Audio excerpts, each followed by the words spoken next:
So in the new book, Anticipate, one of the things that we did was we identified this 10-point customer framework. 10 things that get people more engaged and ultimately affect the customer experience. We're not going to go through them all. The bottom line is this.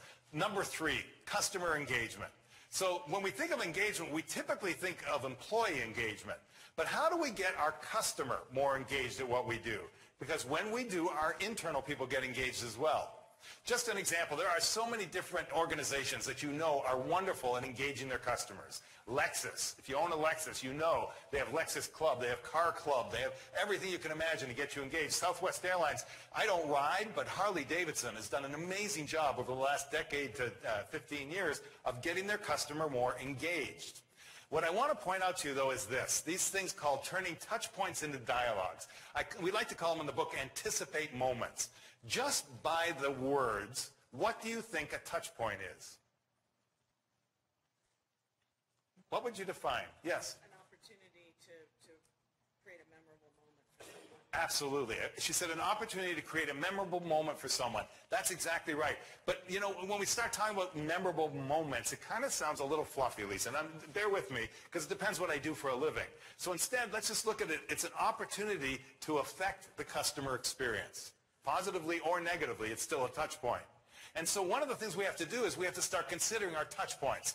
Let me explain what I mean. Our touch points in an organization are hundreds, if not thousands. And we don't consider them individually. I'm not saying, remember what I said at the beginning? We can't walk in and say we're going to make a change in your culture. Instead, we're going to make a small shift.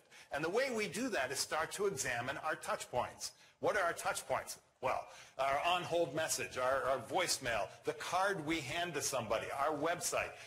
You know, I did work last week with the group CMAA. I do a lot of work with Club Managers Association of America. These are people who manage clubs, golf clubs, dining clubs, private clubs. And I said to them, who owns your touch points? And I got an aha myself because I don't think I've ever asked that. Who owns my touch point from the minute I get out of my car to the minute I get to the front door?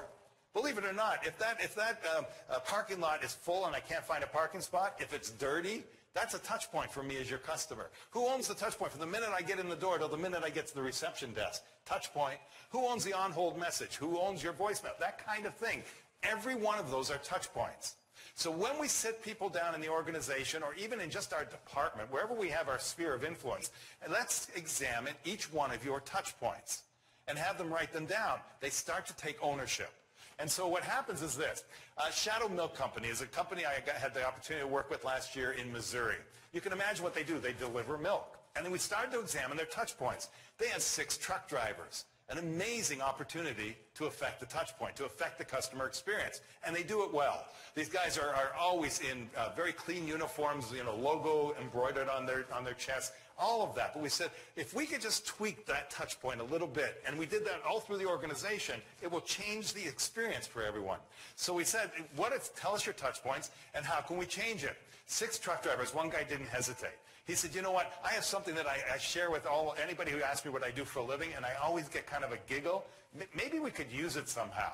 And so now, on the back of every Shadow Milk Company truck, remember they deliver milk? It now says, in case of accident, please have cookies ready. Lots and lots and lots of cookies. So come on, you pull up behind that truck, it makes you smile, that's all. One tiny little touch point with the customer. But combined, if everybody started doing this in the organization, people start to get engaged. But what else happens? What do you think What do you think that truck driver feels or says to people now? My idea. And look, it's on the back of every truck. If you don't think he's not engaged at what he does now, you know, again, you're kidding yourself. Why? Because we got buy-in from the beginning. And so, again, you want to take it to a bigger scale. We work with and I say we, my co-author Bill Thomas and I worked with a company in Houston that makes wire, right? That wire for all purposes. And so what if we just looked at our biggest customer? That's what we went in and said. Just who's your biggest customer? Have you ever sat down with them? They go, of course we have. Management to management. No, that's not what I'm talking about. What if we started at every level?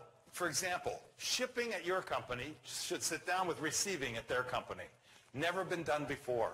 5 or 6 shipping guys with 3 or 4 shipping guys over here, receiving guys over here at the customer. And they sat and they talked. And first of all, nobody had ever asked their opinions. It was always manager to manager. Instead, they started a dialogue. And just from that, without going into a lot of detail, receiving said, you know what, when you ship to us in this way, the way you ship, it takes us days to unload the trucks. And you know, that's why we have to have your trucks for a few days. And then we have to cut the wire.